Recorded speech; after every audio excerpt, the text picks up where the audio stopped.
Second step వాళ్ళలో ఏం కనపడుతుంది? దేవుని చిత్తాన్ని నెరవేర్చువారుగా కనపడతారు. దేవుని చిత్తమును నెరవేర్చువారుగా. ఆ నెరవేర్పులో మొట్టమొదటి ఎవరు చూపించా? కొర్నేలి తీసుకొని, కొర్నేలి ఇంట సమాజంలో వ్యక్తిగతంగా ప్రార్థనాపరుడు, భయభక్తులు, కుటుంబంతో భయభక్తులు గలవాడు, ధర్మకార్యాలు. కాబట్టి ఆ లైఫ్ ఏ విధంగా కనపడుతుంది అనేది మనకు అర్థం అవుతుంది కదా. చూడండి, మూడవది ఫలాలు కలిగిన బిడ్డలుగా. ఇప్పుడు చెప్పండి, ఈ మూడింటి విషయం నేను ఒక మాట చెప్తున్నాను. సంఘము ఈ విధంగా వేరు తన్ని పారకపోతే వీళ్ళు గమనించాలి. మనం ఏ రకమైనటువంటి విధానంలో మేము బతుకుతున్నామో అని చెప్పుకున్న డూప్లికేట్ అయిపోతుంది. ఒరిజినల్ గోల్డ్ కాదు అనపడదు. క్యారెక్టర్ ఇంపార్టెంట్, చాలా చాలా ప్రాముఖ్యమైనది. ఎప్పుడైతే ఒక బిడ్డ ఆత్మలో పూర్ణులుగా కనపడతారో, అంటే ఒక చిన్న మాట చెప్పేస్తారు మీకు. ఆత్మ పూర్ణులు అంటే చూడండి, రన్నింగ్ రేస్ పెట్టారు. రన్నింగ్ రేస్ ఒక పాయింట్ పెట్టారు. ఆ పాయింట్ దగ్గరకు వచ్చి ఆగాలి, అది రూల్. ఆ రూల్ అక్కడికి వచ్చి ఆగి నిలబడాలట. అప్పుడు అది పాస్ అయినట్టు లెక్క. ఎక్కడో ఆగిపోతే, పాయింట్ ఎక్కడో ఉంటే అది గెలిచినట్టు కాదు. కాబట్టి మనకంటూ ఒక హద్దు ఉంది. క్రైస్తవ జీవితానికి విశ్వాసులు కుటుంబంతో ఉన్నప్పుడు, వ్యక్తిగతంగా ఉన్నప్పుడు, ఉద్యోగ స్థలంలో ఉన్నప్పుడు, కాలేజీలో ఉన్నప్పుడు, ఎక్కడ సమాజంలో ఉన్నప్పుడు, సంఘములో ఉన్నప్పుడు ఎలాగ ప్రవర్తిస్తున్నావు, అంతటా అన్నింటా ఒకే రకంగా ప్రవర్తించాలి. పెంతెకొస్తు అనుభవం కలిగిన బిడ్డల చేతుల్లో నిజంగా మనం ధన్యులకు చెప్పాలి. వాస్తవం ఎంత ధన్య జీవులమో. కాబట్టి ఈ లైఫ్ చాలా ఇంపార్టెంట్ బిడ్డలాగా. ఈ లైఫ్ చాలా అంటే చాలా ఇంపార్టెంట్. ఇప్పుడు రండి, మిమ్మల్ని ఇంకొక కోణంలోకి తీసుకొని వస్తాను. ఎప్పుడు బిడ్డలు ఆత్మపూర్ణులుగా బ్రతుకుతారో వారు వాగ్దానాన్ని స్వతంత్రించుకుంటారు. సెకండ్ పాయింట్ కదా. ఎప్పుడు బిడ్డలు ఆత్మపూర్ణులుగా బ్రతుకుతారో వాగ్దానాన్ని స్వతంత్రించుకుంటారు. వాగ్దానమును స్వతంత్రించుకునే కోణంలో మనం మిమ్మల్ని కొంచెం దూరం తీసుకుపోతాను. నాకున్న ఈ సమయంలో మీకు నేను అంత చెప్పలేను కాదు, కానీ ఇప్పుడున్న పాయింట్ లో మరి ఫస్ట్ మెట్టు దాటి 2 స్టెప్పులు మాత్రం చూపించి ప్రార్థన చేస్తారు. అప్పుడు మీకు అర్థమైపోతుంది ఏంటి.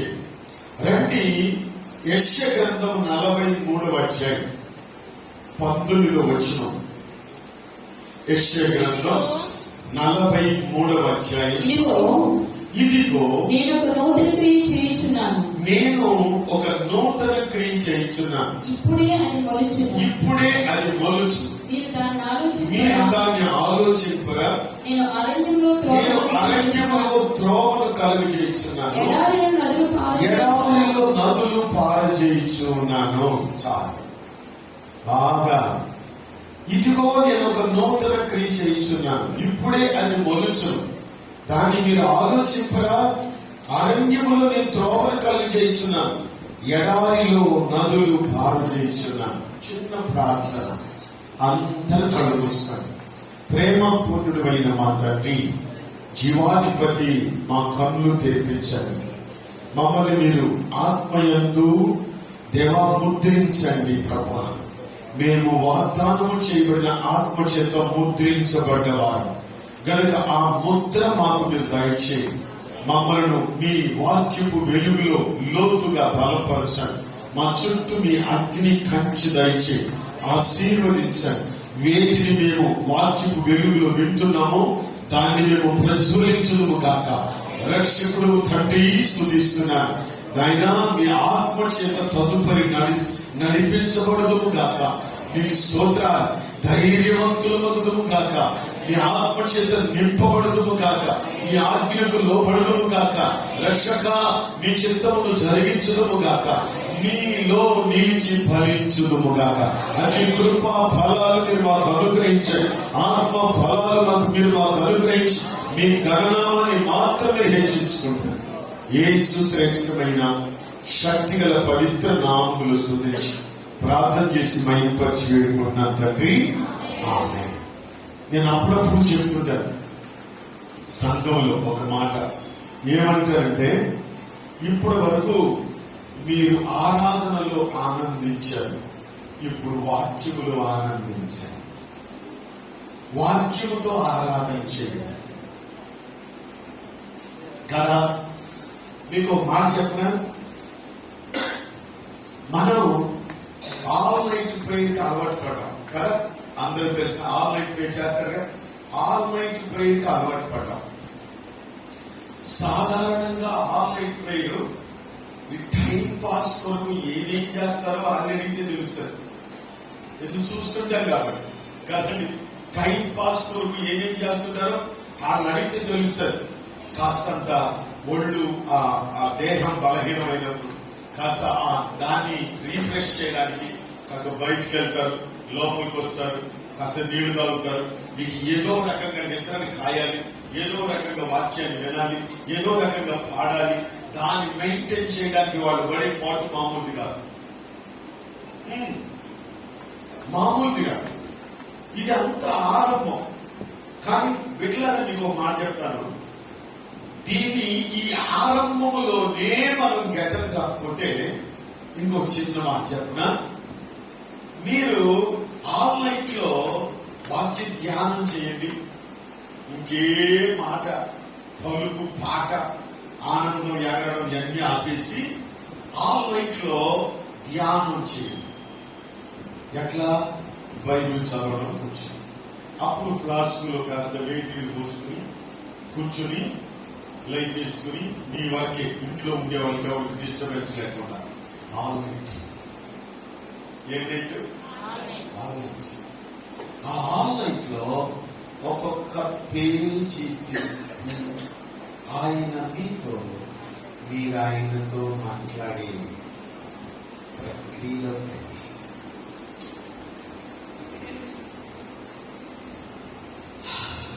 కదా.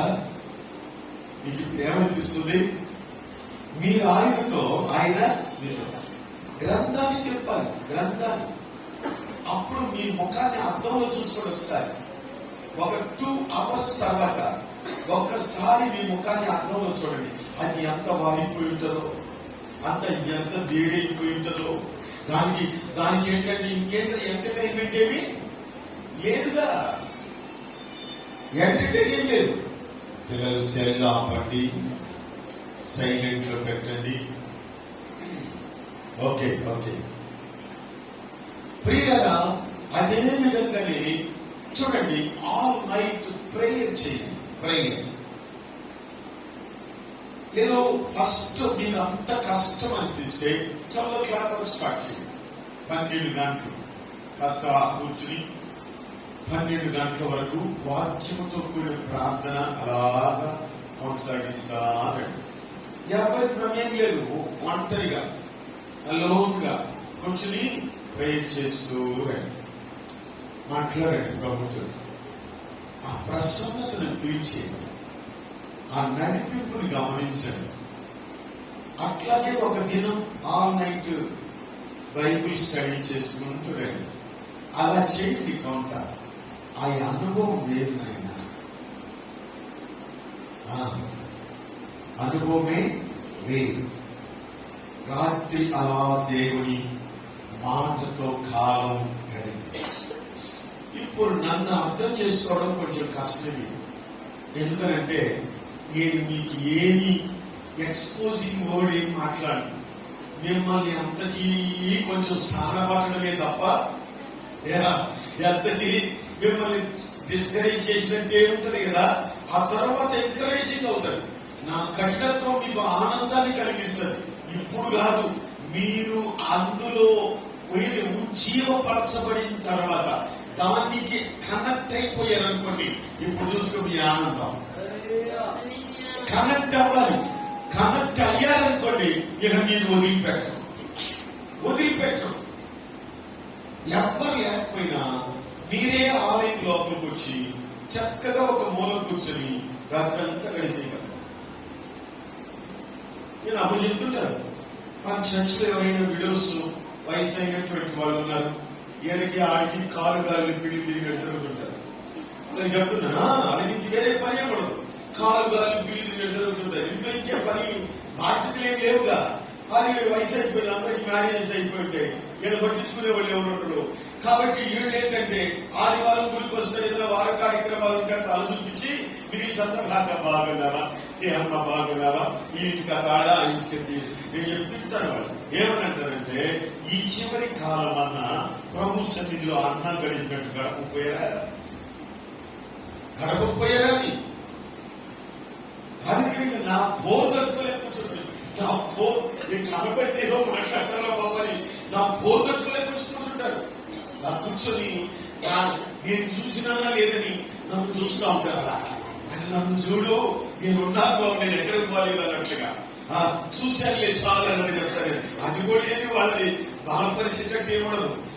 వాస్తవం చెప్తున్నాను, నయానో భయానో వీళ్ళని ప్రభువుకి కట్టాలది మన బాధ్యత. నయానో భయానో వాళ్ళని లాక్కులేకపోవాలి.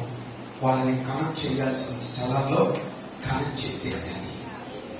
ప్రియులరా, వాగ్దానాన్ని స్వతంత్రించుకుని ఎవరంటే ఆత్మపూర్ణులు. సాధారణంగా మనం వాగ్దానం పొందుకున్నాం అంటే, నేను అడుగుతున్నా, వాగ్దానం నీ జీవితంలో నెరవేరిందా? ఎన్ని సందర్భాల్లో వాగ్దానం పొందిన వాగ్దానం యొక్క నెరవేర్పు నీ జీవితంలో చూసి మురిసిపోగలిగావు? నేను ఇక్కడ విమోచించబడ్డ వారి గురించి మాట్లాడలేదు. వీళ్ళందరినీ విమోచనలోకి నడిపించాలి. వారిని బట్టి మాట్లాడుతున్నాను. బిడ్డలారా, మీరందరూ ఆలోచించండి. మనం కుటుంబ భారాలు, వ్యక్తిగత భారం, ఉద్యోగ భారం, బాధ్యతలు, వీటన్నింటిలో పడి చేయాల్సిన కార్యక్రమాన్ని మర్చిపోతాం. అమరాల్సిన తీరుని మర్చిపోతాం.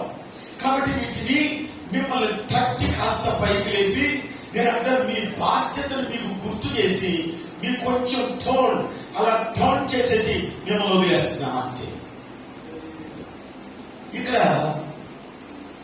ఇదిగో నేను ఒక నూతన క్రియ చేయించున్నాను, ఇప్పుడే అది మొలుచును, మీరు కానీ ఆలోచించారు. నేను ఇప్పుడు చెప్తాను, రెండు సిట్టింగ్స్ లో మీరు నూతన క్రియ చూశారు. ఏంటి ఆ నూతన క్రియ అంటే, దీంట్లో ఉన్నది నేను సపరేట్ గా దాని గురించి అనలైజ్ చేశాను.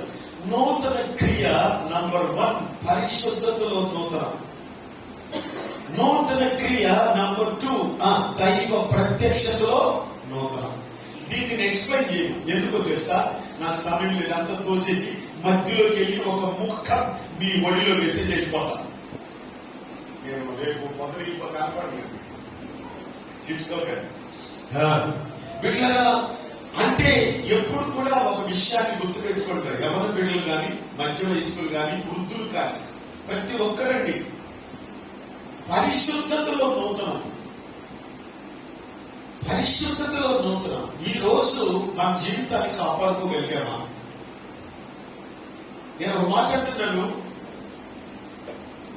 నాలాంటి ఒక సేవకుడికి మీకు ముందుకు తీసుకొస్తున్నాను. నా జీవితాన్ని పేపర్ పరిచినట్టు మీ ముందు చెప్తా. ఈ రోజు మీటింగ్, ఈ రోజు మీటింగ్ కదా, ఉదయం మీటింగ్, సాయంత్రం మీటింగ్, ఈ మధ్యలో నా మీటింగ్ కదా, ఈ మధ్యలో నా మీటింగ్. నేను ఏమంటానంటే, ఇప్పుడు నేనన్నా ఈ 2 రోజుల్లో 3 రోజులు అనుకోవాలి. 3 ఏంటి, అక్కడ 2 రోజులు ఉన్నా, ఇక్కడ 2 రోజులు ఉన్నా, ఈ 4 రోజుల్లో నా కర్తవ్యం, నా దిన పాఠం కదా, వ్యక్తిగత పాఠం. నేను విన్న పాఠం వేరు, నా వ్యక్తిగత పాఠం వేరు. విన్న పాఠం నువ్వు ఇలా ఉన్నావు దిద్దుకో అంటుంది. నీ వ్యక్తిగత పాఠం నువ్వు అలా ఉన్నావు కదా, నువ్వేం చేసావు అంటుంది. అది అర్థమైందినా? నా తమ్ముడు చెప్తే చాలు కదా, అంతకు అర్థమైనట్టే.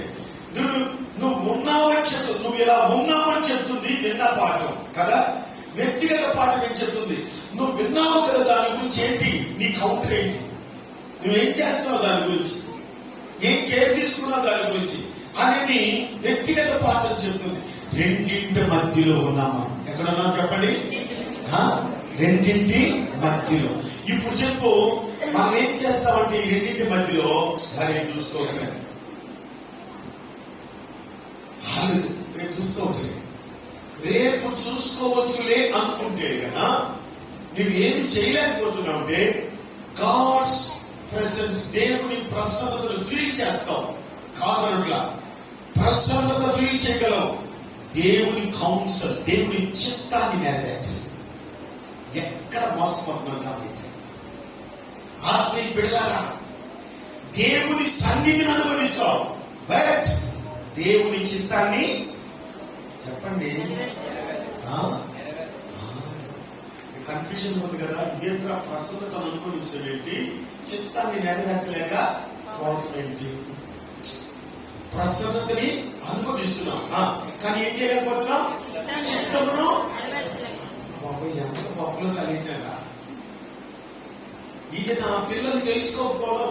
తండ్రిగా మాకెంత బాధ్యత ఉందో తెలుసా? బాగా ఆలోచించే. Especially Moses, what are you doing? నువ్వేం చేస్తున్నావు? ఈ రోజు ఏం చేశావు? గాడ్స్ అంటే ఆయన మనకు ఇచ్చిన ఆ మార్గంలో ఆయన చిత్తాన్ని నెరవేర్చే విషయం. ప్రభా మీ చిత్తమును జరిగించుట. దేవుడు గెత్సెమనే తోటలో ఈ గిన్నె నా యొద్ద నుండి తొలగించుము, ఆయనను నా ఇష్టము నీ చిత్తమే. వాళ్ళ కాని పరిస్థితిలో కూడా దేవుడు దాన్ని పట్టుకోవడానికి కూడా ఆయనకి ఏం చెయ్యాలో ఆ పాత్రలో కనపడుతుంటే నీ చిత్తమే చిత్తించును కాక, నీ చిత్తమే చిత్తించును కాక. ఆ టైంలో కూడా ఆయన దేవుని చిత్తము జరిగించడానికి ఎప్పుడు అప్పగించుకున్నాడో దేవదూతలు వచ్చి ఓదార్చి ఆదరణ చేశారు, ఆదరించారు. దేవుని నామానికి మహిమ కలుగును కాక. హల్లెలూయా. కాబట్టి బిడ్డలారా, నూతన క్రియ అనడంలో నీవు పరిశుద్ధతని ప్యూరిఫై చేసుకుంటూ రావాలి. పరిశుద్ధత అన్నది మనం అనుకునే ఒక కోణం మాత్రమే కాదు. ఒక కోణం, నేనేం అబద్ధం ఆడట్లేదు, దొంగతనం చేయట్లేదు, మోసం చేయట్లేదు, పొరుగు వారి సొమ్ము దేన్ని ఆశించట్లేదు, ఎవరికి జోలికి నేను వెళ్ళట్లేదు, బెల్లం కొట్టిన రాయిలాగా ముద్ద పప్పులాగా ముద్దుగా కూర్చొని ఇంకేమి చేయట్లేదు అని అనుకుంటే కదా చాలా పొరపడుతున్నట్టే. మన జన్మలో స్వభావంలో ఏముంది? కల్మషం ఉంది. అందుకు దావీదన్నాడు, నా తల్లి గర్భంలో ఉంటుండు కానీ ఆయన ఎవరంట? పాపి. నేను నరుడిని కాను, పురుగుని. ఆయన ఎంత ఒప్పుకున్నాడో ఆ సంగతిని మీరు నా పాపము ఎల్లప్పుడు నాయతే దాన్ని చెప్పరే, దాన్ని చెప్పరు. ప్రభువా నన్ను కనికరించు. దేవుని పిల్లలు గమనించారు, పరిశుద్ధతలో ఒక కొత్త కోణం, దైవ ప్రత్యక్షతలో కొత్త కోణం. పరిశుద్ధతలో కొత్త కోణం లేకపోతే ప్రత్యక్షతలో కొత్త కోణం రాదు. దీనికి ఒక చిన్న ఎగ్జాంపుల్ చెప్తాను మీకు, వినండి. ఏం లేదు, ఆదికాండం 1:1 మొన్న ప్రసంగం విన్నా, చూడండి, చదివా. మీ దిన పాఠం అనుకోండి. ఆదికాండం 1వ అధ్యాయం 1వ వచనం, మొదటి పేజీ, మొదటి స్క్రిప్చర్ పారాగ్రాఫ్. ఇది మీ దిన పాఠం అనుకోండి, వినండి బాగా. మొట్టమొదటి చదివినప్పుడు అది ఒక కోణంలో అర్థమైంది. నీవు ఎప్పుడు పరిశుద్ధతను కొత్తగా న్యూనెస్ చేసుకుంటున్నావో, సెకండ్ టైం దాన్ని చదివేటప్పుడు డెప్త్ వేరు, లోతు వేరు. భావాన్ని స్వీకరించడం వేరు. అలాంటి సందర్భంలో నీ చుట్టూ ఉన్న సమాజం నిన్ను అర్థం చేసుకోకపోవచ్చు, కానీ పరిశుద్ధాత్ముడు నిన్ను నడిపించే కోణమే డిఫరెంట్. అలాంటి టైంలో క్లాస్ లో స్టూడెంట్స్, నీ క్లాస్మేట్స్ కూడా నిన్ను సపరేట్ గా చేస్తారు. చర్చ్ లో నీకున్న ఫ్రెండ్స్ కూడా నిన్ను తోసేస్తారు. ఎందుకంటే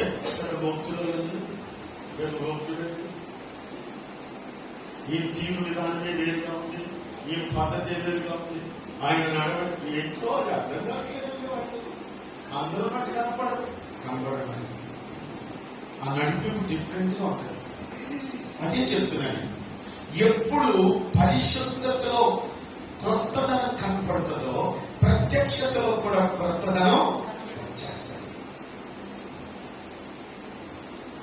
నేనేం చెప్తున్నాను, గత సంవత్సరాలలో మీ మధ్యలో మీతో మాట్లాడుతున్నప్పుడు మీరు వినడం కంటే ఈ సంవత్సరం మీరు వింటున్న విధానమే డిఫరెంట్ గా,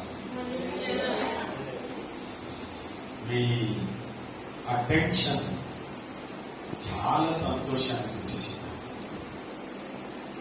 దేవుని స్తోత్రం. తల్లిలాగా రండి, ఇదిగో నేను ఒక నూతన క్రియ చేయించున్నాను, ఇప్పుడే అది మొలుచు. చదువుతాం, మీరు దాన్ని ఆలోచించరా. నేను అరణ్యములో త్రోవ కలుగు చేయించాను. మొదటి మాట, నేను అరణ్యములో త్రోవ కలుగు చేయించాను. దేవుని మహాకృప ఈ 2026 సంవత్సరానికి దేవుడు మా జీవితానికి చేసిన వాగ్దానం. అదే రాసిన పాటలో ఆఖరి శరణం, నేను అరణ్యమును త్రోవగా చేసి ఎడారిలో నదివైతివి, యాకోబు స్వాస్థ్యము నీదని వాగ్దానము చేసిన దేవాని. అందుకే ఆ మాట అక్కడ నేను పెట్టవలసి వచ్చింది. దేవునికి స్తోత్రం కలుగుతుంది. ప్రియమైన దేవుని బిడ్డలారా రండి, అరణ్యములో త్రోవ కలుగ చేయుట. అరణ్యము అంటే లోకం.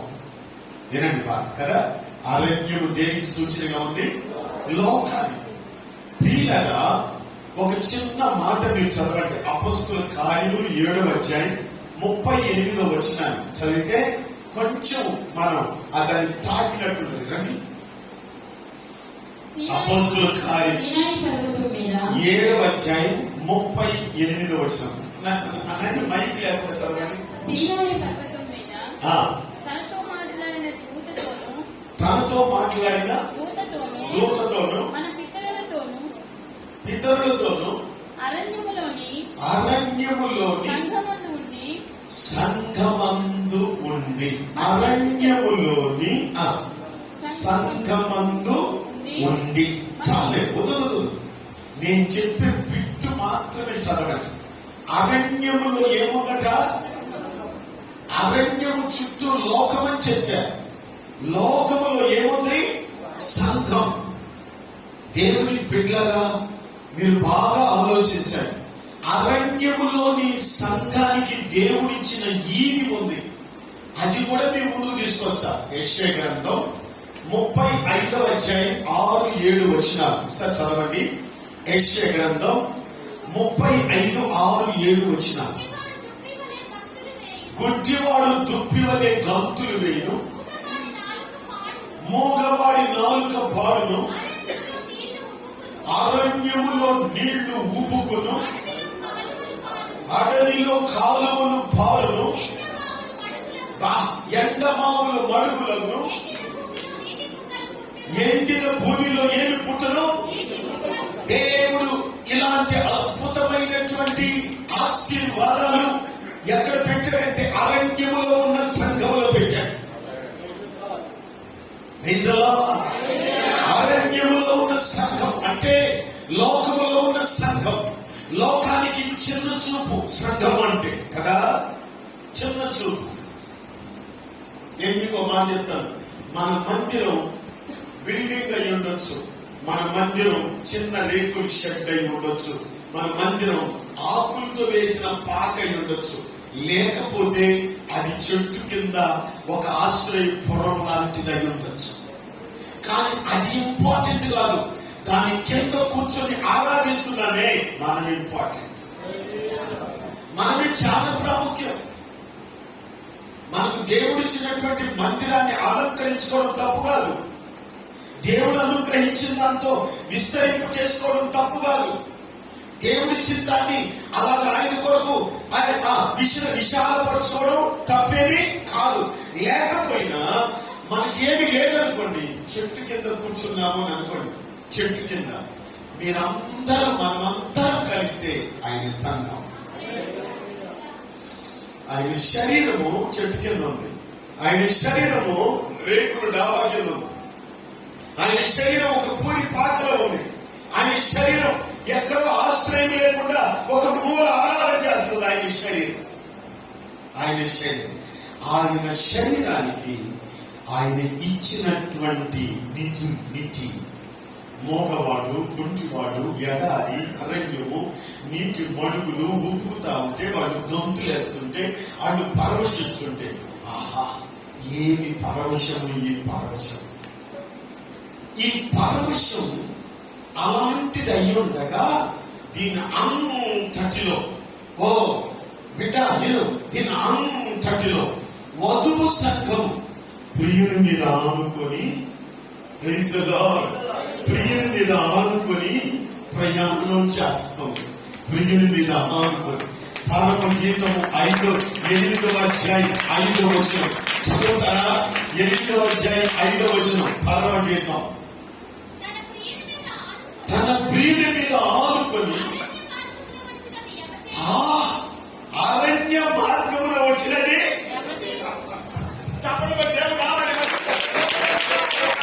అందుకే రాస్తా, ప్రేమ పూర్ణుడా సొలొమోను పల్లకి మీద ఆసీనుడైన నిన్ను ఆనుకొంటిని. ప్రేమ పూర్ణుడా సొలొమోను పల్లకి మీద ఆసీనుడైన నిన్ను ఆనుకొంటిని. ఎంత క్షేమమో నాకు నీతో పయనము, ఎంత ధన్యమో తండ్రి నాకీ భాగ్యము. ఎంత క్షేమమో నాకు నీతో పయనము, ఎంత ధన్యమో తండ్రి నాకీ భాగ్యము. నాశనీవైనందున తనివి తీర స్తుతులర్పింతును, నా శ్వాసనీవైనందున అతిశయించి ఆరాధింతును. నాశనీవైనందున తనివి తీర స్తుతులర్పింతును, నా శ్వాసనీవైనందున అతిశయించి ఆరాధింతును. ప్రేమపూర్ణుడా సొలొమోను పల్లకి మీద ఆసీనుడైన నిన్ను ఆనుకొంటిని. ప్రేమపూర్ణుడా సొలొమోను పల్లకి మీద ఆసీనుడైన నిన్ను ఆనుకొంటిని. అరణ్యములో ఆ పల్లకి వధువు సంఘమా ఆనుకొని ప్రయాణం చేస్తున్నాను. ఎక్కడికి? సియోనుకి. దేవుడి స్తోత్రం కలుగు. ఈ పరంపరలో మీకు ఒక ఎగ్జాంపుల్ తీసుకొని వస్తా. అరణ్యములో ఉన్న సంఘములో ఉన్న అంగము ఏ విధంగా ఉండాలని ప్రభు కోరుకుంటాడంటే, నేను మీకు అనుగ్రహించినటువంటి అవన్నీ మీరు అనుభవిస్తూ నా మీద ఆనుకొని ప్రయాణం చేయండి అని చెప్తాడు. చిన్న మాట చెప్పనా? ఆది కాండంలోకి రండి. 16వ అధ్యాయంలోకి రండి. 7వ వచనం చదవండి. ఆది కాండం. యెహోవా దూత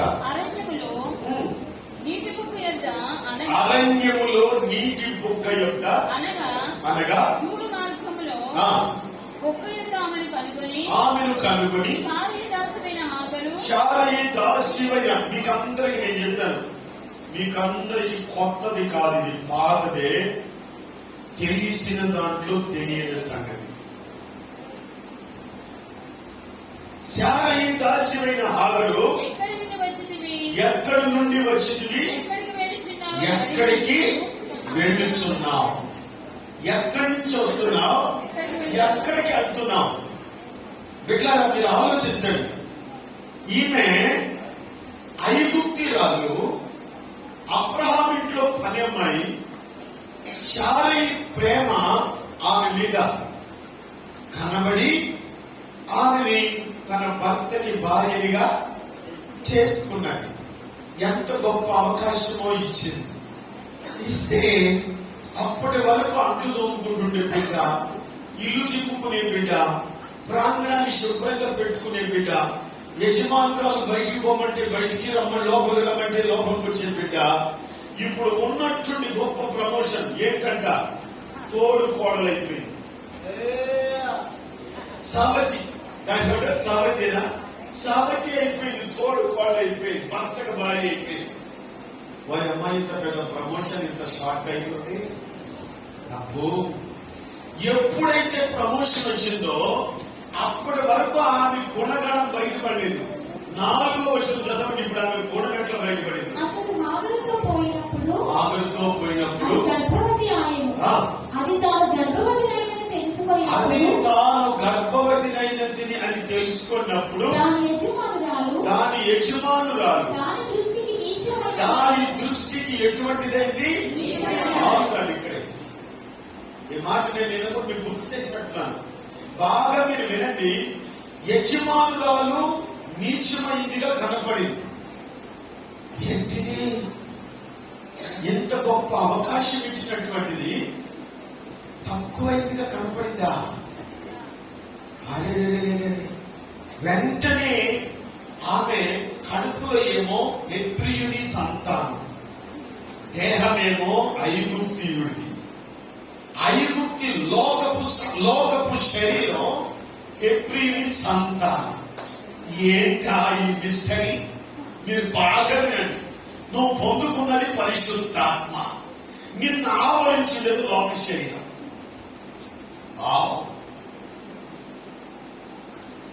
అమ్మో, విను బిడ్డ, విను. ఇక్కడ కాసేపు కూర్చో. నువ్వు పరిశుద్ధాత్మని ఎంత అనుభవిస్తున్నా ఈ శరీరము కొన్ని సందర్భాల్లో ఒప్పుకోలే. అది దాని బుద్ధిని ప్రదర్శిస్తుంది, దాని విధానంలోకి లాగుతుంది, దాని పద్ధతిలోకి కూర్చుతుంది. అప్పుడు నేనేవాడు లేదని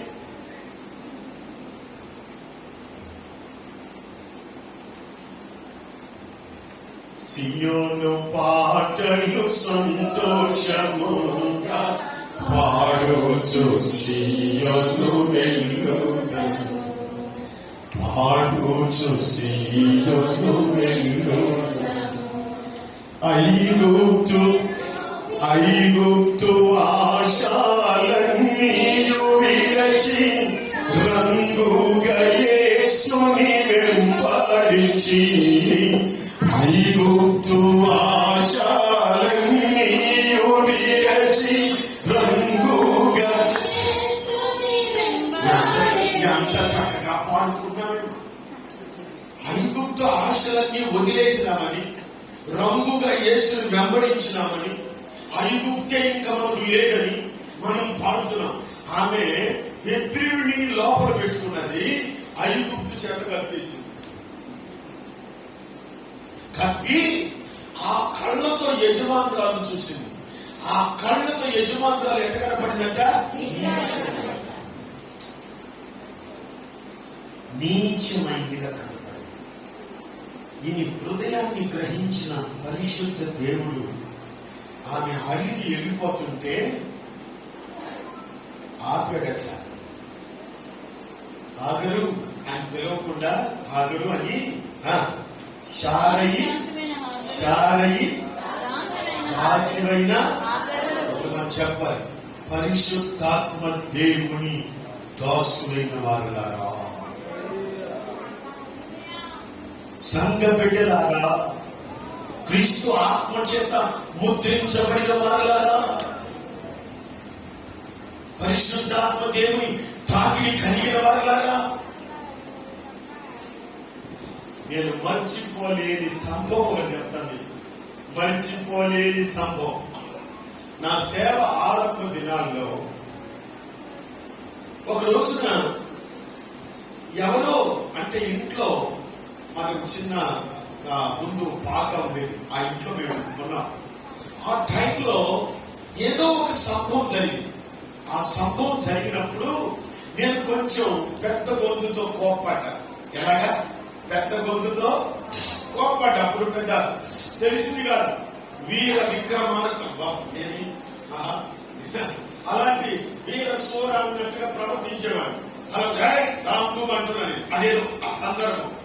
ఆ టైంలో ఒక సహోదరుడు నా దగ్గరకు వచ్చి, సార్ ప్రైజ్ లార్డ్ సార్ అన్నాడు. చచ్చిపోయింది అన్నాడు. దగ్గరకు వచ్చి ప్రైజ్ లార్డ్ సార్ అన్నాడు. ఏమన్నా దీనంగా ప్రైజ్ లార్డ్ సార్ అన్నాడు. ఇంకా నేను ఆవేశంగా ఉన్నా, నా చూపు అక్కడే చచ్చింది. చెప్తే ఇది చెప్పాలని బుద్ధి అనుకోలేదు కదా. ఎప్పుడో సంవత్సరాలకు ముందు జరిగిన సంభవం అట్లా ప్రింట్ అయిపోయింది హార్ట్ లో. అది ఎప్పుడు చూడలేదు దాన్ని. మైల్ రాళ్ళు, ఆ మైల్ రాళ్ళు కొన్ని గుర్తుంటాయి, మనకు ఉండాలి. అవి సాక్ష్యంగా కూడా చెప్పాలి, ఇతరులకై ప్రయోజనం. బిడ్డలారా, ఆలోచించండి, ఆలోచించండి. అక్కడ శారయి దాసివైన నాయనా, కొన్ని సందర్భాలు ఆ లోకపు ఆ విభ్రాంతి, ఆ లోకము మిమ్మల్ని పెట్టేటువంటి పురి అది ఉంటే చూసారా, అది వాటిని కంట్రోల్ చేయటం అది నాట్ పాసిబుల్. అది మీకు పడే కార్యం. పరిశుద్ధాత్ముడు తోడ్పడితే తప్ప, పరిశుద్ధాత్ముడు ఉపదేశం ఇస్తే తప్ప. సరే, దేవుడు చెప్పాడు, ఆయన చేతి కింద అడిగి ఉండమన్నాడు. తిరిగి వెళ్ళింది అమరలేక ఇంట్లో బిడ్డనేమో కన్నది, ఇష్మాయేల్ని జన్మనిచ్చింది. దాని తరువాత కొంతకాలానికి శారము కూడా గర్భం ధరించి కుమారుని కన్నది. వీళ్ళగా స్వభావం బయటపడిపోయింది. నీకు చెప్పనా స్వభావం ఎట్లా బయటపడిందో? ఆదికాండం 21:9.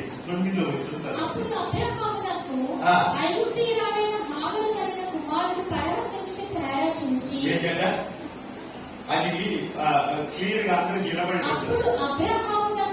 అబ్రహామునకు ఐగుప్తియురాలైన ఆగరు కనిన కుమారుడు పరిహసించుట చాలా చూసి.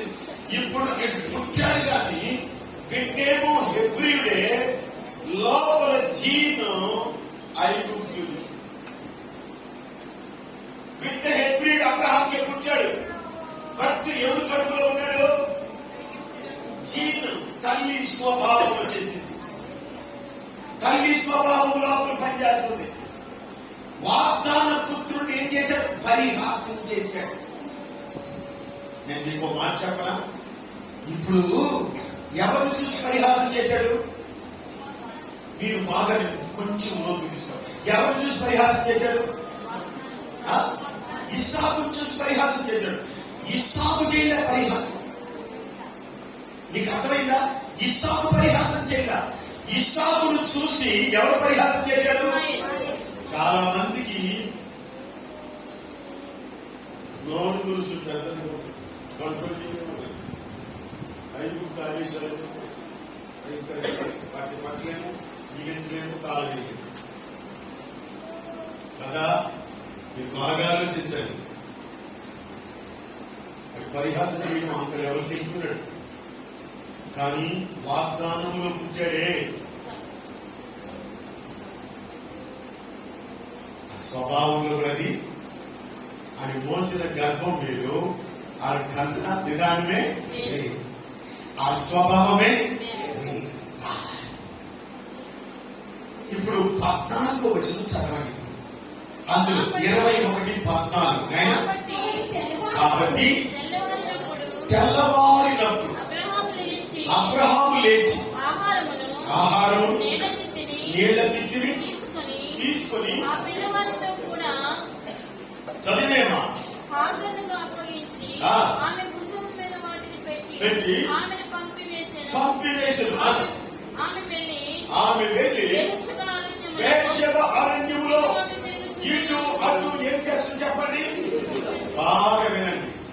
హాగరు, నువ్వు అబ్రహాము ఇంటిలో సంపన్న స్త్రీగా ఉండాల్సిన దానివి ఈ బెర్షెబ అడవిలో పేద బతుకెందుకు నీకు?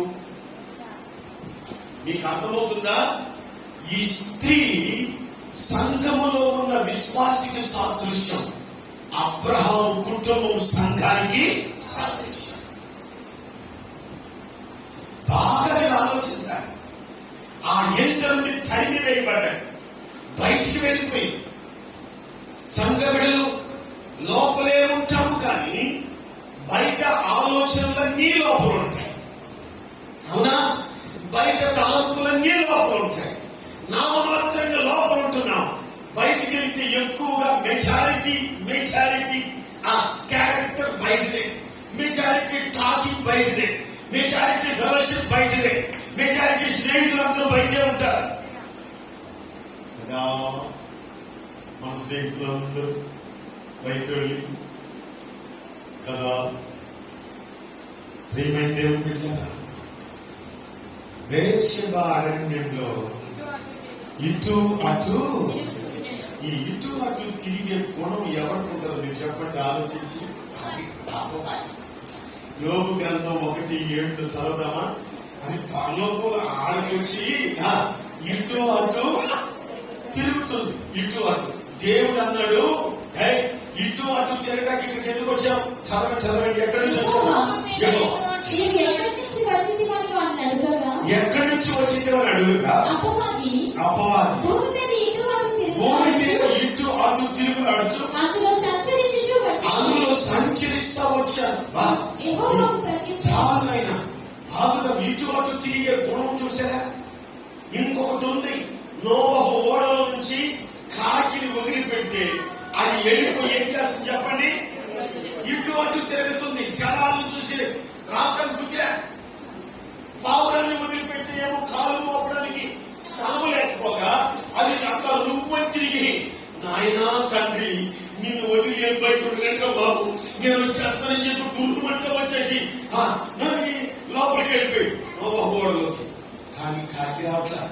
సారినంత ఉంది బయట ఆస్తి, సారినంత తిండి పలహారం సచ్చిన ఎండి ఉబ్బి పైకి తేలుతుంటే కాకి బయటకు వస్తుంది, ఇంకా లోపలికి వస్తుందా? అది ఇటు అటు తిరుగులాడుతుంది. బిడ్డలారా, మీకు ఒక్క మాట చెప్తాను. ఇప్పుడు ఈ ఐగుప్తిరాలు శారై అబ్రహాములతో అంతకాలం గడిపింది, కానీ ఐగుప్తిరాల్లాగే బతికింది. కానీ హెబ్రీ స్వభావం కించంత కూడా అవ్వలేదు. ఆ స్వభావం అవ్వలేదు. మీకు మాట చెప్పాలి. ఒకసారి పాస్టర్ సాంబసుందరం గారు అన్నారు, ఉపదేశాన్ని అంతా వదిలేశాము, స్వాత మాత్రం బతుకున్నాము. దాన్ని వదిలేసామంటే స్వాత మాత్రం బతుకోవడం. పూర్వకాలంలో భక్తులు అసలు ఎంత కఠినంగా, ఎంత ఖచ్చితంగా సంఘాలను పెంచారు, సంఘ బిడ్డలను పోషించారు, నడిపించారు. చూస్తే ఆశ్చర్యం. ఇప్పుడు వాళ్ళ సాక్ష్యాలు చెప్పుకొని బతుకుతున్నారు, కానీ వాళ్ళు నడిపించినట్టు నడిపించలేక వస్తున్నాం. నిజమన్నవాడు దేవుని స్తోత్రం చెప్పండి. అదే మరి ఎందుకు మీకు ఆ స్పందన రావట్లా? అమ్మా ఆగరు, నువ్వు హెబ్రీ కుటుంబంలో ఆ జీన్ నీ లోపల ఉండాలి. నువ్వు స్వభావ సిద్ధంగా మారి ఉండాలి. దైవ ప్రత్యక్షత నీలో ఉండి ఉండాలి. అతనితో అబ్రహాముతో నువ్వు అంటు కట్టబడ్డప్పుడు నీ చరిత్రే మారిపోయి ఉండాలి. నువ్వు సావడానికైనా సిద్ధపడ్డావు కానీ వారితో కలిసి కలుపుకోతనంగా మమేకం కావడానికి సిద్ధపడి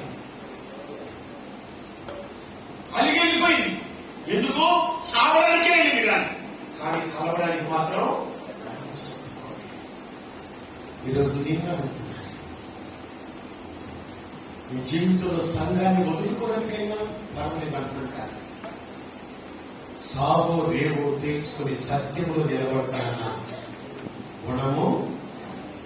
అలాంటి పరిస్థితిలో ఉన్నప్పుడు నీకు దారి ఎలా కనపడుతుంది,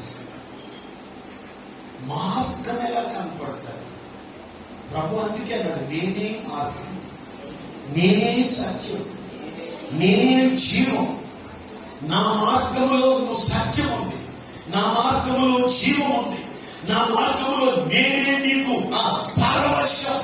ఇందులో నువ్వు కనుక నింపబడితే ఆ అద్భుతం డిఫరెంట్ స్థాయిలో ఉంటుంది. ప్రభు చెప్తున్నటువంటి వార్త, ఈ బండ మీద నువ్వు చెక్కబడితే ఆ బండలో నువ్వు ప్రకాశిస్తావంటే. వీళ్ళారా, మీకు ఒక మాట చెప్పాలి. హాగరు జీవితంలో జరిగింది ఏంటంటే, యెషయా గ్రంథం 26:10 ఒక మాట్లాడారు చూడండి. యెషయా గ్రంథం 26:10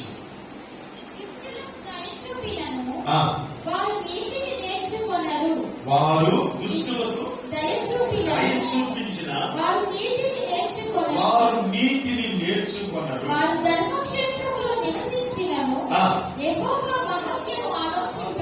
యెహోవా మహత్యమును ఆలోచింపక ఏం చేద్దాం ఇక్కడ మనిషిని? ఇట్లాంటి మనిషిని ఏం చేస్తావు? ఈ రోజున నీ దేహంలో అట్లాంటి ఐగుప్తు స్వభావమే కనపడితే దాన్ని ఇప్పుడే అరెస్ట్ చేయి, ఇప్పుడే పట్టి వెనక్కలా. బిడ్డలారా, మీరు ఆలోచించండి, దేవునికి ఎంత కోపం వచ్చిందంటే ఆ బేర్షెబాలో 17వ వచనం చదివితే తెలిసి దానికి ఎంత కోపం వచ్చిందని. 21:17 దేవుడు ఆ చిన్నవాని మొరను వినెను. దేవుని దూత ఆకాశం నుండి హాగరును పిలిచి, హాగరు నీకేమొచ్చింది, నీకేమొచ్చింది? అసలు నువ్వు ఉండాల్సిన ప్లేస్ లో ఉండలేకపోయావు. నీకు అంత గొప్ప ఆపర్చునిటీ నేను ఇచ్చాను. ఆ అవకాశాన్ని కాలదనుకున్నా, ఎక్కడో సావడానికైనా పర్వాలేదంటూ ప్రయాణం చేశావు. నీ జన్మ స్వభావంలో మార్పే, స్వభావంలో మార్పు లేదు. ఏడ్చి ప్రార్థన చేస్తాం, తీగలు తీసి ప్రార్థన చేస్తాం, కానీ మార్పే. కొంతమంది ఏడుస్తానే ప్రార్థన చేస్తారు, ఇక్కడ లేదు అవసరం కూడా. అది ఏమి ఏడుకో నాకు అర్థం కాదు. ఏడ్చినట్టే కనపడతారు, లోపల ఏం కనపడదు. నేనంటే ఆ తొలగి చూస్తాను, ఇది మామూలు కాదు, నిజంగా ఏడుస్తున్నాను. అబ్బో, ఎంతమందిని మోసం చేస్తాం, ఎప్పటి వరకు మోసం చేస్తాం? మోసపోకుడి దేవుడు ఏమి విత్తుతామో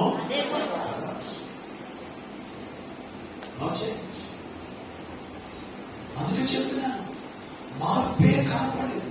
సావడానికైనా సిద్ధపడిపోతాం. దేవునికి కోపరిచింది. హాగరు ఏమొచ్చింది? నీకేమొచ్చింది? ప్రియమైన దేవుని బిడ్డలారా, ఆ సౌండ్ ఆమెకి ఎలా వినపడుతుందో అయినా కూడా దైవ ప్రత్యక్షతలోకి రా. ఏంటంటే ప్యూరిఫై కాదు. దేవుడు మాట్లాడుతున్నప్పుడు నిజంగానే ఆమె హృదయంలో ఒక కళ కలిగి ఉంటే సాగిలి పడిపోయి ఉంటుంది కదా. ఎంత తప్పు చేశాను ప్రభువా, ప్లీజ్ నన్ను క్షమించు ప్రభా, ఇంతనైనా నా మారు మనసుకి ఒక కేంద్రం దొరికింది ప్రభా అని అని ఉంటుంది. ఇక్కడ ఒక టర్నింగ్ పాయింట్. దేవుడు మీరు 19 చదివితే ఆమె కళ్ళు తెరిపించాడు. మరియు ఆ, దేవుడు ఆమె కన్నులు తెరిచినందున తెరిచాడు. తెరిచిన తర్వాత ఏం కనబడింది? నీళ్ళ ఊట కనబడింది. మీకు బాగా చెప్తానండి, ఎవరింట్లో పెరిగావమ్మా? అమ్మా తల్లి, ఎవరింట్లో? ఎబ్రీయుని ఇంట్లో, అబ్రహాం ఇంట్లో పెరిగావు. అబ్రహాం గుణం ఏంటో తెలుసా? దేవుడు ప్రత్యక్షమైన చోట బలిపీఠం కట్టే గుణం. ఈమెం కట్టిందంటే కన్నీళ్లు కట్టింది, దిక్కుమాలింది. ఈ మనిషిని బలిపీఠం కట్టడం చేత కాలేదు. నా ప్రియమైన బిడ్డలారా, బాగా మీరు ఆలోచించండి. సంగమా, నీకు ఎంత ప్రొవైడ్ చేశాడు దేవుడు, నేను ఎంత ఎత్తుకుంటున్నాడు దేవుడు, నేను ఎంత టర్న్ చేయాలని ఆయన ప్రేమపూర్వకమైన వార్త చేత నీ హృదయాన్ని తలుపుని తడుతున్నాడు. నిధితో నేను నింపాలని, అభిషేకము నీ మీదకి కప్పాలని ఆ ప్రియుని యొక్క ప్రయాస ఇంకా లోకము యొక్క వైభవంతో అంటుకొని యాత్ర చేస్తే మన జీవితంలో దారి కనిపించదు.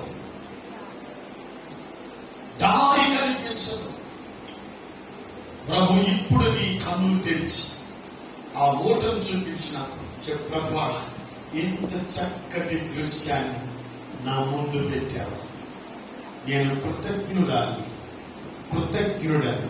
అవునా కదా? చెప్పండి, కృతజ్ఞురాలు. సో అరణ్యములో దేవుని సంఘం నీతితో నింపబడింది.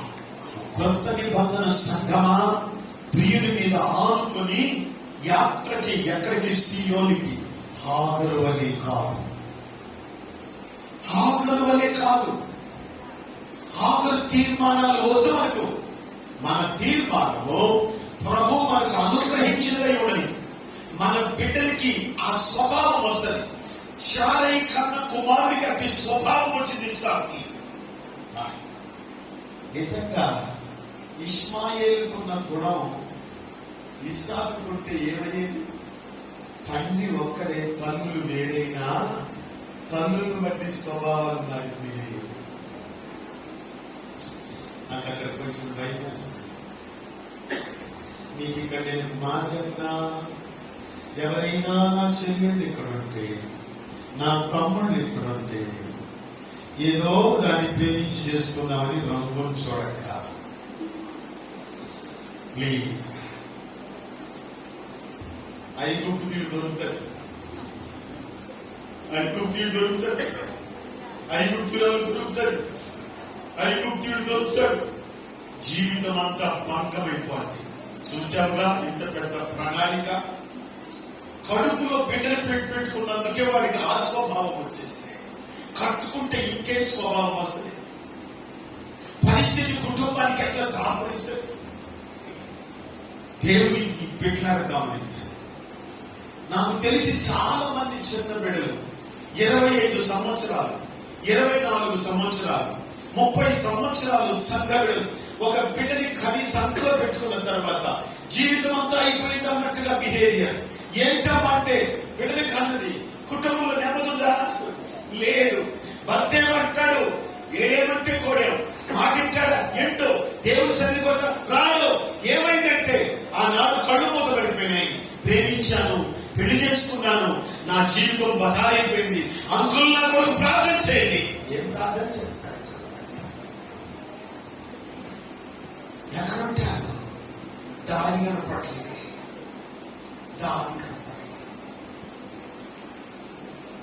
నా ప్రియమైన దేవుని బిడ్డలారా, మీరు చూస్తే దేవుడు చూపించి దేవుడు ముద్రిస్తే వాడు ఏమీ లేని పేదవాడైనా పర్వాలేదు, ఏమీ లేని పేద బిడ్డైనా పర్వాలేదు. ప్రభు ఆత్మని ప్రేరేపిస్తే సేవకుడికి సంఘ ప్రత్యక్షత కలిగినటువంటి దైవజనులతో మమేకమైపోయింది. మనస్సు పంచుకోండి, కలవండి, ఆత్మలో కార్యాలు రుజువుపరచుకోండి. దేవుని చిత్తమా కాదా తెలుసుకోండి. తెలుసుకోకుండా మాత్రం ఉప్పు మూటలు కొనుక్కోకండి.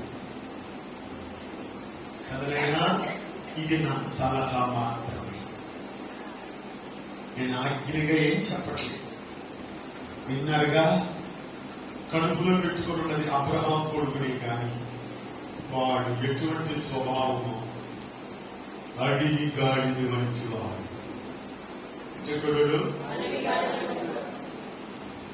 హాగరు కన్నందుకు పేరు ఇష్మాయేలు, స్వభావం అడిగి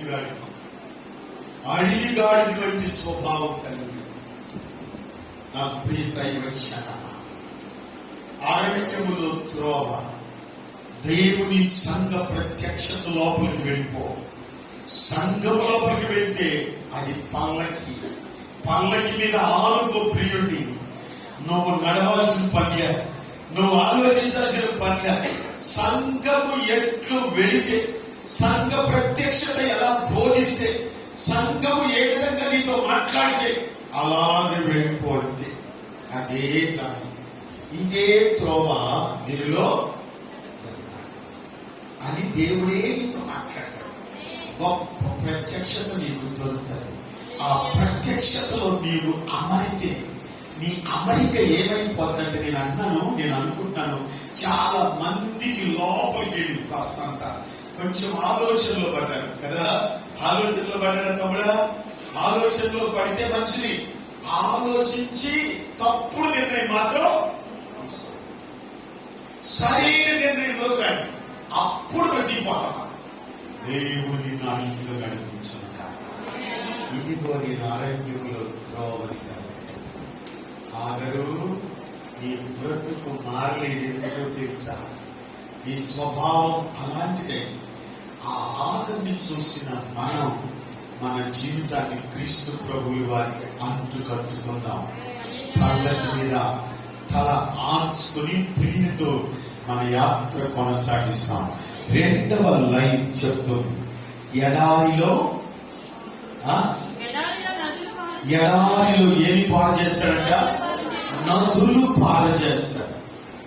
ఈ రెండవ మాటని మీకు లైట్ గా టచ్ చేసి, నేను చెప్తున్నాను కదా, బ్రీఫ్ గా టచ్ చేసి మిమ్మల్ని వదిలేస్తా. మిమ్మల్ని కాస్త విసిగించడం బాగా వినాలి. ఈ నది ఒక మనిషికి సమాధానాన్ని, ఆ మనిషికి ఆరోగ్యాన్ని, ఆ మనిషికి అభిషేకాన్ని కలిగిస్తారు. 3 స్టెప్స్. ఆ నది సమాధానం, ఆరోగ్యం, అభిషేకం. మీకు ఒక మాట చెప్పనా? అభిషేకము అంటే మిమ్మల్ని నేను అడుగుతున్నాను.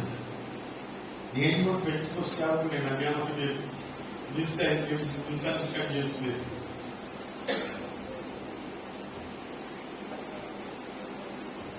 సంఘంలో చెప్పాల్సిన సంగతి, కొంతమందికి అభిషేకం ఉంటుంది. వాళ్ళు పగలగొట్టి, పల్లలు కొట్టి, మైకులు ఎరగొడితే కానీ వాళ్ళకి అభిషేకం వచ్చాడు.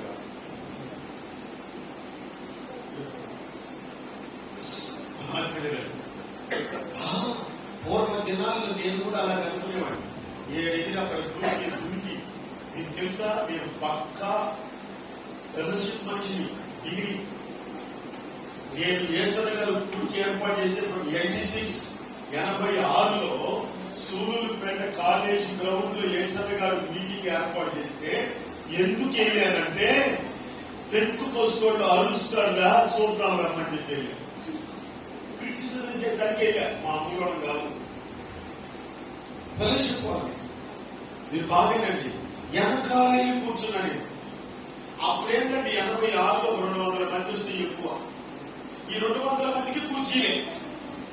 నేను ఇటు బ్రదర్స్ కి, అటు సిస్టర్స్ కి 100 కుర్చీలు, అటు 100 కుర్చీలు వేసుంటారు అంతే. ఆ వెనకాల కూర్చున్నా నేను. పురుషుల సంఖ్యలు నా తర్వాత కుర్చీ ఉంది. ఆ తర్వాత స్త్రీలకి పురుషులకి మధ్యలో ఒక బాట ఉంటుంది. అవతల పక్క స్త్రీలు కూర్చుంటారు లాస్ట్ లో. బాగా వెనకాల కూర్చున్నా. ఏసన్న గారు వచ్చారు. అప్పుడు పాట పాడుతా వచ్చారు. ఇప్పుడు మర్చిపోలేదు. తమిళ్ సాంగ్ ఆయన తమిళ సాంగ్. నల్లవర్ నల్లవర్ నల్లవర్ నల్లవర్ యేసు நல்லவர், நாங்கள் எங்கும் பாடும் எங்கள் இயேசு நல்லவர், இயேசு நல்லவர், இயேசு நல்லவர், இயேசு நல்லவர். உத்தரவே இயேசு நல்லவர், இயேசு நல்லவர், இயேசு. ఆ పాటని ఆయన కింద నుంచి పాడుకుంటూ ఎక్కాడండి పైకి. స్టేజ్ మీదకి వెళ్ళి పాడలేదు. అది నేను వెనక నుంచే చూస్తున్నాను. పాడుకుంటూ మైక్ పట్టుకుని పైకి ఎక్కినాడు. చూస్తున్నాను. ఇంకా రైట్ టైం కదా, ఇప్పుడే కదా ఇంకేదో జరిగేది చూద్దామని ఆయన పాడుకుంటూ వెళ్ళి పాట పాడుతూనే ఉన్నాడు. ఆరాధనలోకి వెళ్ళిపోయాడు. అప్పటి వరకు మాకు పెంతుకోస్తు ఆరాధన అంటే తెలియదు. ఎంతసేపు ఆయన చెప్పినట్టు ఆనందం తాగిన వాళ్ళు తాగేసి కూర్చుంటారు చూసారా, మా స్తుతి మా ఆరాధన నీకే సమర్పిస్తున్నాం తండ్రి అని అలా ఉండేవాడు. ఈయన ఆరాధన చేస్తూ పైకి వెళ్ళిన తర్వాత కొంత సమయానికి ఆ స్టేజ్ అంతా కూడా మబ్బు కమ్మినట్టు, మంచు మేఘం కమ్మినట్టు కమ్మేస్తారు. చూస్తూనే ఉన్నా. ఆరాధన చేస్తున్నవాడు ఒకసారి పాటను ఆపేసి అట్లా పైకి తలెత్తి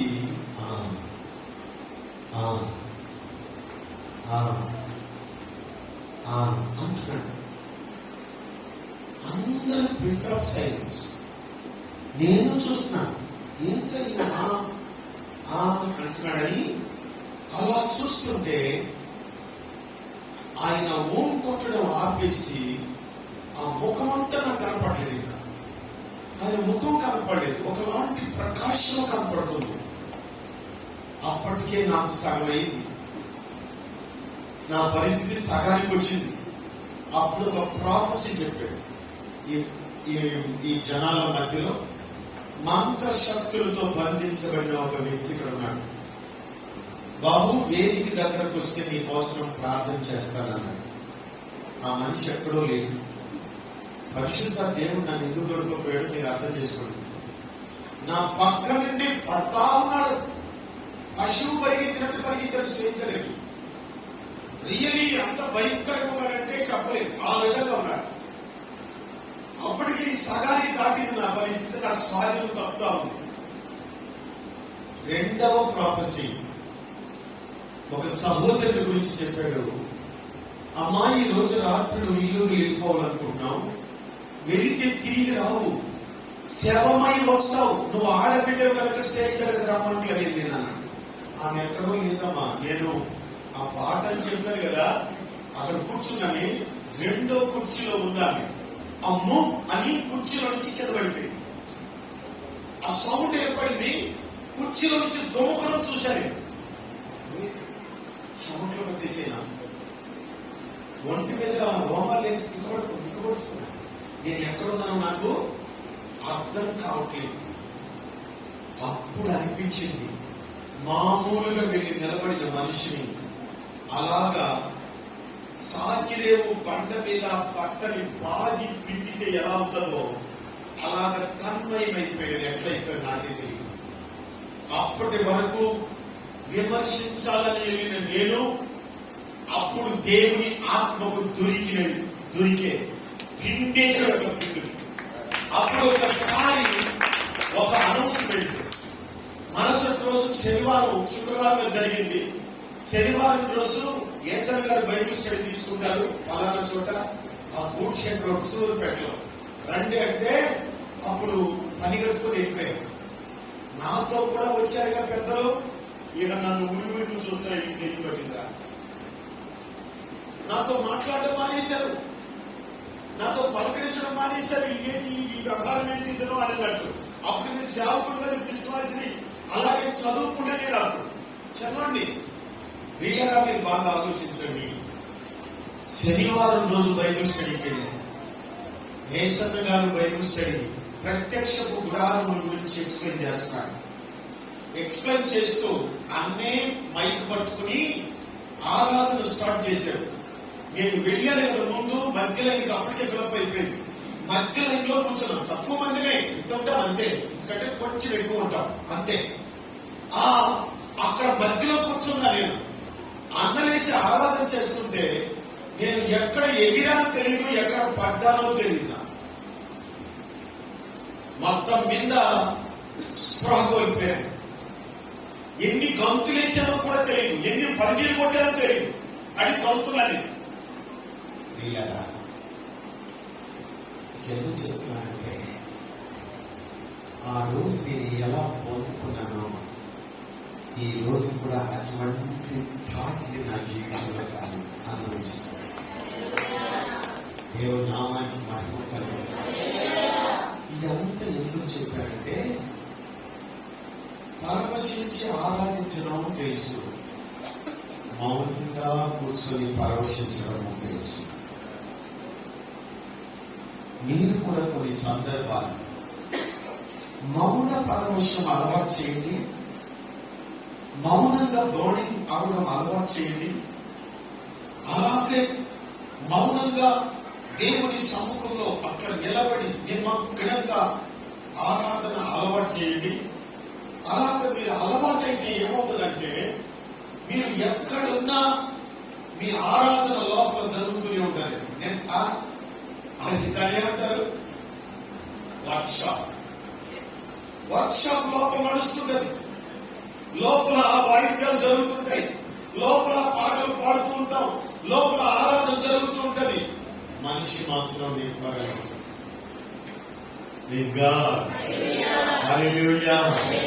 నాకు ప్రియమైన దేవుని బిడ్డ, మీరు బాగా ఆలోచించండి.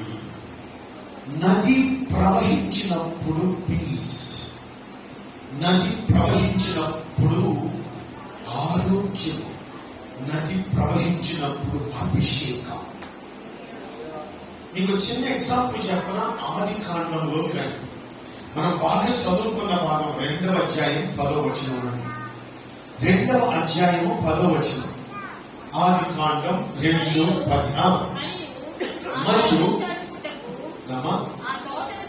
ఆ తోటను తడుపుటకు ఏదెనులో నుండి ఒక నది బయలుదేరి అక్కడ నుండి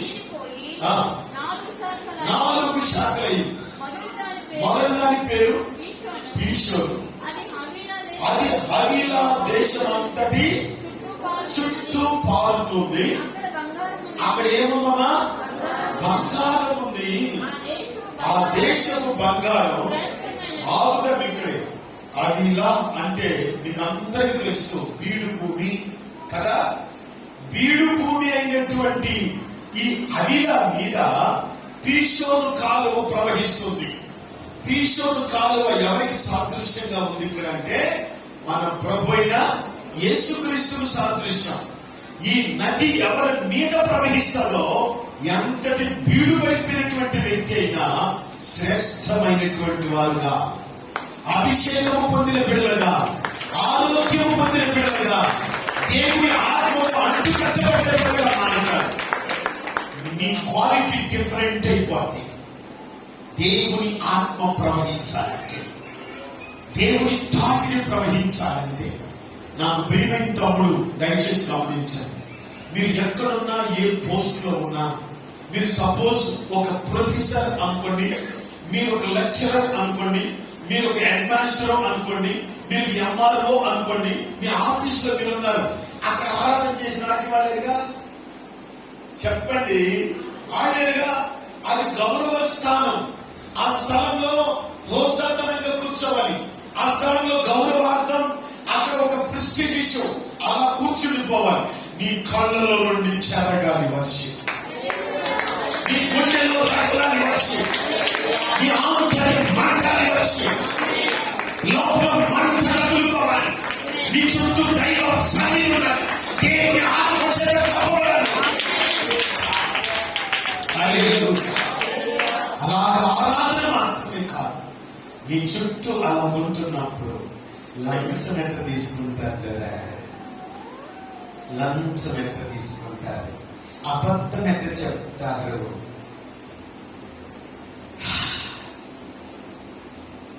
దేవుని సన్నిధి లోపల తొడిగిసలాడుతున్నప్పుడు హౌ ఇట్ ఈస్ పాసిబుల్, ఏ విధంగా సాధ్యం అది, ఏ విధంగా సాధ్యం? కాబట్టి నీవు కూర్చున్న స్థలంలో నీవు పొందిన నీ చుట్టూ ఉన్న సబార్డినేట్స్ ద్వారా, నీ చుట్టూ ఉన్న ఆఫీస్ లో ఉన్నటువంటి నీ చుట్టూ కొలీగ్స్ ద్వారా నువ్వు పొందిన సాక్ష్యం ఉంది. అది నీ ఆరాధన, అది నీ వర్షిప్. కాబట్టి దాన్ని బేసికల్ గా కలిగి ఉండాలి. దాన్ని కలిగి ఉన్నప్పుడు ప్రభువా, నది వలె నువ్వు ప్రవహిస్తుంటే నేను ఎలాగ ఐగుప్తిని జీవితం జీవిస్తాను? జీవించలేను ప్రభువా. హాగరు వలె నేను బ్రతకలేను. నువ్వు నా మీద ప్రవహించు, నీ కొరకు నేను సాక్షిగా బ్రతుకుతాను. అందరం ఒక్కసారి మోకరించి ఒక మంచి తీర్మానంతో ఇక్కడి నుంచి వెళ్ళండి. మన తీర్మానం మన సాక్ష్యాన్ని నిలబెడతారు. ఓ దేవుని నామానికి మహిమ కలుగునుగా.